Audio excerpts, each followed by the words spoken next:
Hello students, आइए देखते हैं अन्य तत्वों की पहचान कैसे की जाती है। इससे पहले हमने आपको कार्बन और हाइड्रोजन की पहचान के बारे में बताया था, जिसमें आपको हमने बताया कि कोई यौगिक है, उसमें कार्बन और हाइड्रोजन है। इसको पहचानने के लिए उस यौगिक को कॉपर सेकेंड ऑक्साइड के साथ गर्म किया जाता है। यौगिक में उपस्थित जो कार्बन होता है वह कार्बन डाइऑक्साइड के रूप में और हाइड्रोजन जो है वह जल के रूप में परिवर्तित हो जाता है। कार्बन डाइऑक्साइड की पहचान के लिए चूने के पानी को कार्बन डाइऑक्साइड जो है दुधिया कर देता है और इससे कार्बन डाइऑक्साइड की पहचान हो जाती है, तथा जल की पहचान के लिए निर्जल कॉपर सल्फेट को जल जो है नीला कर देता है, जिससे हाइड्रोजन की पहचान हो जाती है। समीकरण के रूप में आपने देखा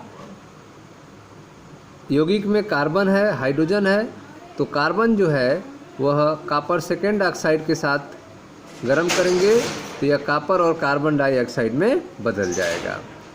ठीक है, यह कार्बन डाइऑक्साइड जो है चूने के पानी के साथ कैल्शियम हाइड्रोक्साइड के साथ अभिक्रिया करके कैल्शियम कार्बोनेट और जल बनाएगा, जिससे चूने का पानी का कलर दुधिया हो जाएगा। हाइड्रोजन जो है वह कॉपर सेकेंड ऑक्साइड के साथ अभिक्रिया करेंगे, जब गर्म आप करेंगे तो कॉपर और जल बनेगा। यह जल जो है श्वेत सफ़ेद कॉपर सल्फेट को नीले कलर में चेंज कर देता है, CuSO4 5H2O बनता है। इस तरह से हमें हाइड्रोजन और कार्बन की पहचान हो जाती है।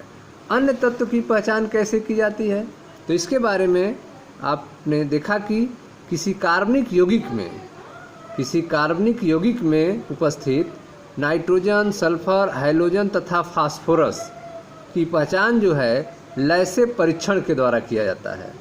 कार्बनिक यौगिक में उपस्थित नाइट्रोजन, सल्फर, हाइड्रोजन, फास्फोरस की पहचान लैसे परीक्षण के द्वारा की जाता है। लैसे परीक्षण कैसे किया जाता है? यौगिक को सोडियम धातु के साथ संगलित किया जाता है। लैसे परीक्षण में यौगिक को सोडियम धातु के साथ संगलित करते हैं और ये तत्व जो हैं सहसंयोजी रूप से आयनिक रूप में परिवर्तित हो जाते हैं।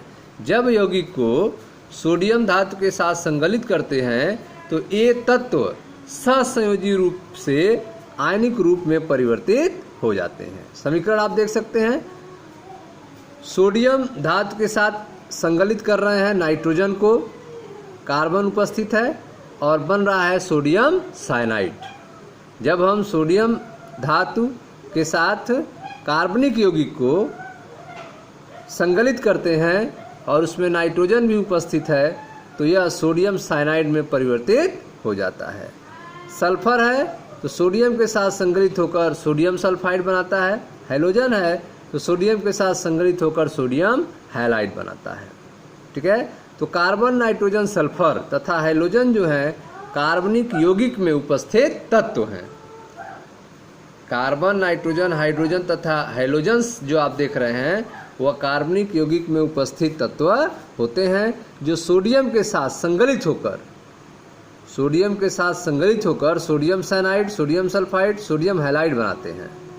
सोडियम संगलन से प्राप्त अवशेष को आसुत जल के साथ उबालने पर सोडियम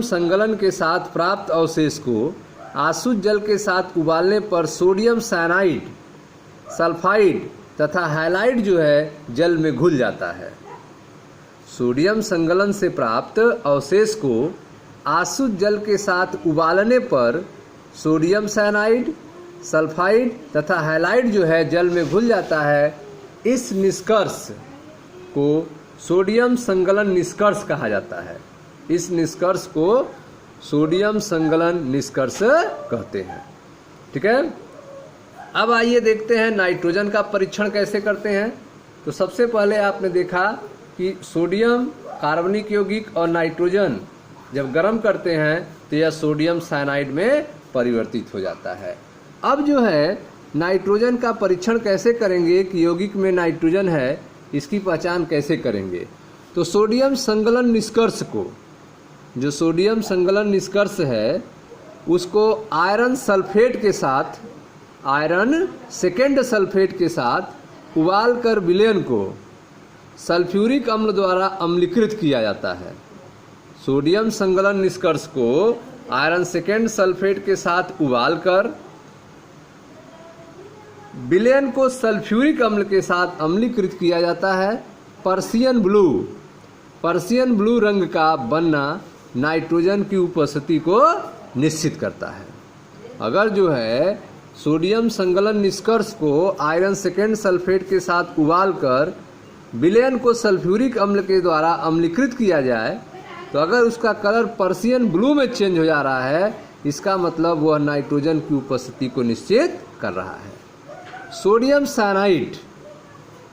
साइनाइड जो है NaCN आयरन सेकेंड सल्फेट के साथ अभिक्रिया करके सोडियम हेक्सासाइनोडोफिरेट सेकेंड बनाता है। सोडियम साइनाइड जो है NaCN जो है वह आयरन सेकेंड सल्फेट के साथ अभिक्रिया करता है और अभिक्रिया करके सोडियम हेक्सासाइनिडोफिरेट सेकेंड बनाता है। सांद्र सल्फ्यूरिक अम्ल के साथ गर्म करने पर कुछ आयरन सेकेंड जो हैं आयरन थर्ड में ऑक्सीकृत हो जाते हैं। सांद्र सल्फ्यूरिक अम्ल के साथ गर्म करने पर कुछ आयरन सेकेंड आयरन थर्ड में ऑक्सीकृत हो जाते हैं। यह सोडियम हेक्सासाइनिडोफिरेट सेकेंड के साथ अभिक्रिया करके आयरन थर्ड हेक्सासाइनिडोफिरेट सेकेंड अर्थात फेरोसाइनाइड बनाते हैं, जिसका रंग पर्शियन ब्लू होता है। ठीक है, तो आप देख रहे हैं कि जो साइनाइड है वह आयरन सेकेंड के साथ अभिक्रिया करके एक कॉम्प्लेक्स कंपाउंड बनाता है, जिसका नाम आप देख रहे हैं हेक्सासाइनो। ठीक है, हेक्सासाइनोफिरेट होता है। हेक्सासाइनोफिरेट सेकेंड होता है। यह हेक्सासाइनोफिरेट जो है आयरन थर्ड के साथ अभिक्रिया करता है, जिससे आप देख रहे हैं कि हेक्सासाइनिडोफिरेट सेकेंड जो है फेरिडोसाइनाइड बनता है, जिसका कलर जो है पर्शियन ब्लू होता है। यह अभिक्रिया जो है नाइट्रोजन की उपस्थिति को बताती है। यह पर्शियन ब्लू जो है वह नाइट्रोजन के कारण हुआ है। ठीक है, तो नाइट्रोजन का परीक्षण जो है हम कैसे करते हैं, तो नाइट्रोजन का परीक्षण करने के लिए सोडियम संगलन निष्कर्ष को, जो सोडियम संगलन निष्कर्ष हमें प्राप्त हुआ है सोडियम साइनाइड, उस निष्कर्ष को आयरन सेकेंड सल्फेट के साथ उबालकर विलयन को सल्फ्यूरिक अम्ल द्वारा अम्लीकृत किया जाता है, जिससे पर्शियन ब्लू रंग का कलर प्राप्त होता है। पर्शियन ब्लू का बनना जो है नाइट्रोजन की उपस्थिति को निश्चित करता है। अभिक्रिया कैसे होती है, तो sodium cyanide iron second sulphate के साथ अभिक्रिया करके सोडियम साइनाइड जो है आयरन सेकेंड सल्फेट के साथ अभिक्रिया करके सोडियम हेक्सासाइनिडोफिरेट सेकेंड बनाता है। सोडियम हेक्सासाइनिडोफिरेट सेकेंड बनाता है। सांद्र सल्फ्यूरिक अम्ल के साथ गर्म करने पर कुछ आयरन सेकेंड जो है आयरन थर्ड में ऑक्सीकृत हो जाता है। यह सोडियम हेक्सासाइनिडोफिरेट सेकेंड के साथ अभिक्रिया करके आयरन थर्ड हेक्सासाइनिडोफिरेट सेकेंड फेरीफेरोसाइनाइड बनाता है, जिसका रंग पर्शियन ब्लू होता है। ठीक है, यह अभिक्रिया जो है नाइट्रोजन की उपस्थिति को सिद्ध करती है।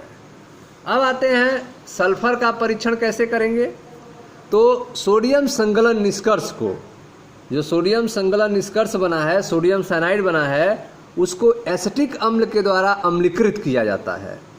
सोडियम संगलन निष्कर्ष को एसिटिक अम्ल द्वारा अम्लीकृत करके लेड एसीटेट मिलाने पर यदि लेड सल्फाइड का काला अवक्षेप बने तो सल्फर की उपस्थिति पुष्ट होता है, सल्फर की उपस्थिति सिद्ध होती है।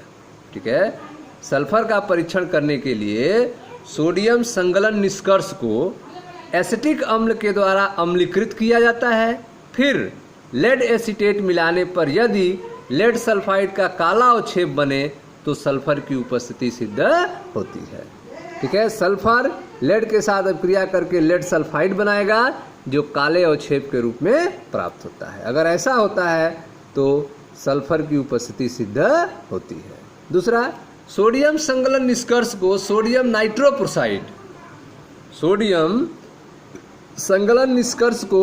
नाइट्रोप्रोसाइड के साथ अभिक्रिया करने पर बैगनी रंग का बनना भी सल्फर की उपस्थिति को दर्शाता है।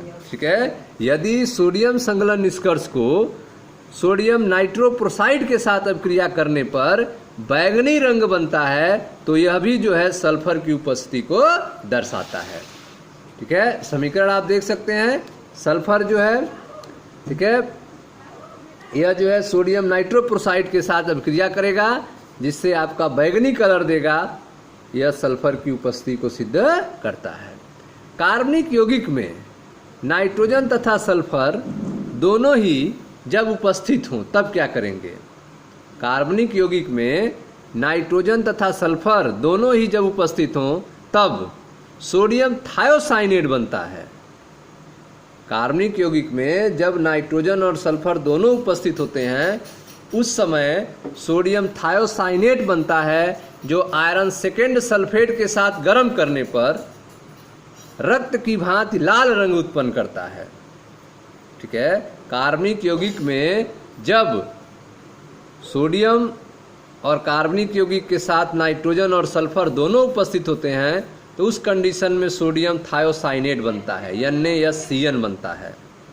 और यह सोडियम थायोसाइनेट जो है, ठीक है, यह जो आपका सोडियम थायोसाइनेट है जो आयरन सेकेंड सल्फेट के साथ गर्म करने पर रक्त के भांति लाल रंग उत्पन्न करता है।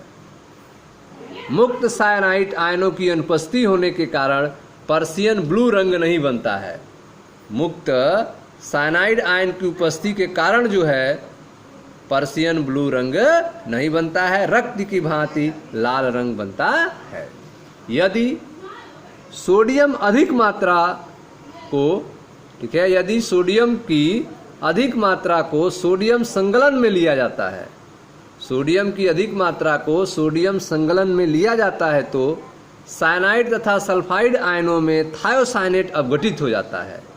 ये आयन अपने सामान्य परीक्षण देते हैं। ठीक है, यदि सोडियम की अधिक मात्रा को सोडियम संगलन में लिया जाता है तो साइनाइड तथा सल्फाइड जो हैं आयनों में थायोसाइनेट अपघटित हो जाते हैं।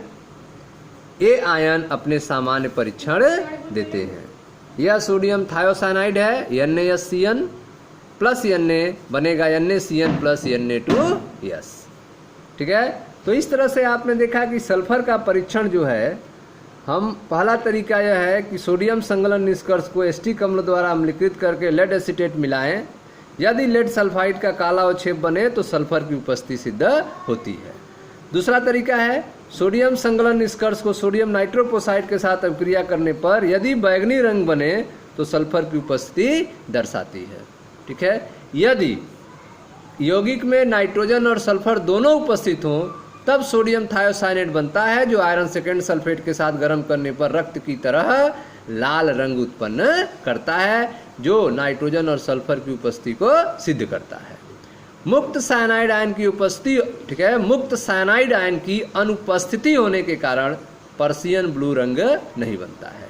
यदि सोडियम की अधिक मात्रा को, यदि सोडियम की अधिक मात्रा को सोडियम संगलन में लिया जाता है तो साइनाइड तथा सल्फाइड आयनों में थायोसाइनेट अपघटित हो जाता है। ये आयन अपने सामान्य परीक्षण देते हैं। ठीक है, अब देखते हैं हैलोजन के परीक्षण के बारे में।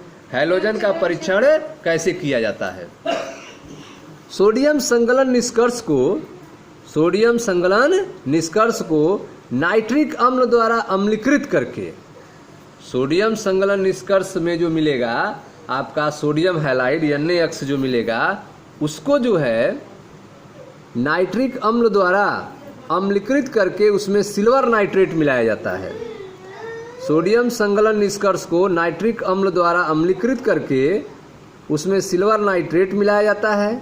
जब, ठीक है, सिल्वर नाइट्रेट मिलाया जाता है तब अमोनियम हाइड्रोक्साइड में विलेय श्वेत अवक्षेप, अमोनियम हाइड्रोक्साइड में विलेय श्वेत अवक्षेप क्लोरीन की उपस्थिति को, अमोनियम हाइड्रोक्साइड में अल्प विलेय पीले अवक्षेप ब्रोमीन की उपस्थिति को तथा अमोनियम हाइड्रोक्साइड में अविलेय पीले अवक्षेप आयोडीन की उपस्थिति को दर्शाता है। ठीक है, तो आप देख रहे हैं कि क्लोरीन, ब्रोमीन और आयोडीन की उपस्थिति जो है कलर के आधार पर की जाती है।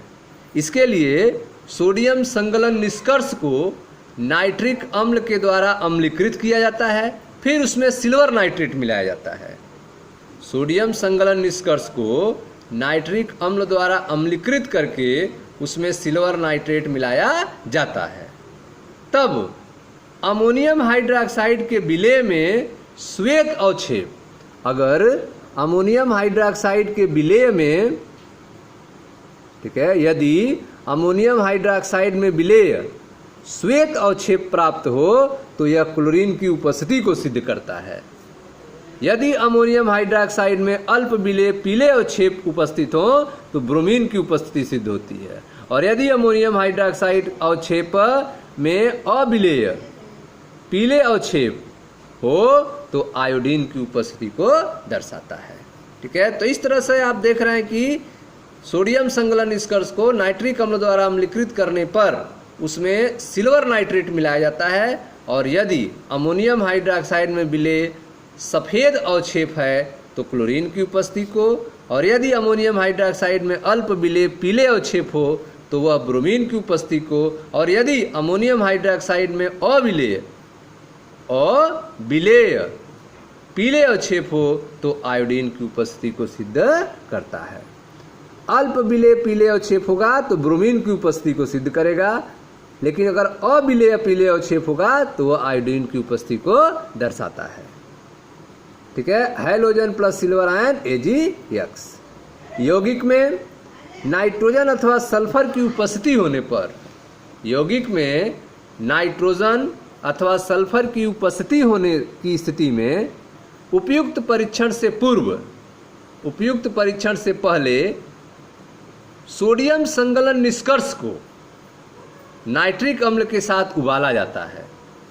यौगिक में नाइट्रोजन अथवा सल्फर की उपस्थिति होने पर, ठीक है, उपस्थित होने की स्थिति में उपयुक्त परीक्षण को पहले सोडियम संगलन निष्कर्ष को नाइट्रिक अम्ल के साथ उबाला जाता है ताकि साइनाइड अथवा सल्फाइड विघटित हो जाए, अन्यथा ए आयन जो हैं हैलोजन के सिल्वर नाइट्रेट परीक्षण में बाधा उत्पन्न करते हैं। यौगिक में नाइट्रोजन अथवा सल्फर की उपस्थिति होने की स्थिति में उपयुक्त परीक्षण से पहले सोडियम संगलन निष्कर्ष को नाइट्रिक अम्ल के साथ उबाला जाता है ताकि साइनाइड अथवा सल्फाइड विघटित हो जाएं, अन्यथा ए आयन जो हैं हैलोजन के सिल्वर नाइट्रेट परीक्षण में बाधा उत्पन्न करते हैं। ठीक है, तो इस तरह से हैलोजन का परीक्षण किया जाता है। अब आते हैं फास्फोरस के परीक्षण पे।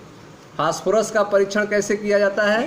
तो ऑक्सीकारक अर्थात सोडियम परऑक्साइड के साथ गर्म करने पर यौगिक में उपस्थित फास्फोरस जो है फास्फेट में परिवर्तित हो जाता है। ऑक्सीकारक के साथ गर्म करने पर यौगिक में उपस्थित फास्फोरस फास्फेट में परिवर्तित हो जाता है। विलयन को नाइट्रिक अम्ल के साथ उबालकर, विलयन को नाइट्रिक अम्ल के साथ उबालकर अमोनियम मॉलिब्डेट मिलाने पर पीला रंग अथवा अवक्षेप बनता है जो फास्फोरस की उपस्थिति को निश्चित करता है। ठीक है, तो फास्फोरस की उपस्थिति कैसे निश्चित होगी? तो इसके लिए ऑक्सीकारक का यूज करेंगे, जैसे कि सोडियम परऑक्साइड के साथ जो है गर्म करने पर यौगिक में उपस्थित फास्फोरस जो होता है वह फास्फेट में परिवर्तित हो जाता है। विलयन को नाइट्रिक अम्ल के साथ उबालकर अमोनियम मॉलिब्डेट मिलाने पर पीला रंग अथवा अवक्षेप बनता है जो फास्फोरस की उपस्थिति को निश्चित करता है। समीकरण आप देख सकते हैं, सोडियम फास्फेट प्लस नाइट्रिक अम्ल, ठीक है, आप देख रहे हैं H3PO4 प्लस NaNO3 बनेगा। H3PO4 जो है अमोनियम मॉलिब्डेट के साथ अभिक्रिया करके नाइट्रिक अम्ल के साथ अमोनियम फास्फोमॉलिब्डेट बनाएगा जो फास्फोरस की उपस्थिति को सिद्ध करता है। ठीक है स्टूडेंट्स, तो इस तरह से फास्फोरस का परीक्षण किया जाता है। मिलते हैं नेक्स्ट वीडियो में जहां चर्चा किया जाएगा मात्रात्मक विश्लेषण के बारे में। आपने इसमें नाइट्रोजन, सल्फर, हैलोजन और फास्फोरस के परीक्षण के बारे में पढ़ा। Okay students, thank you.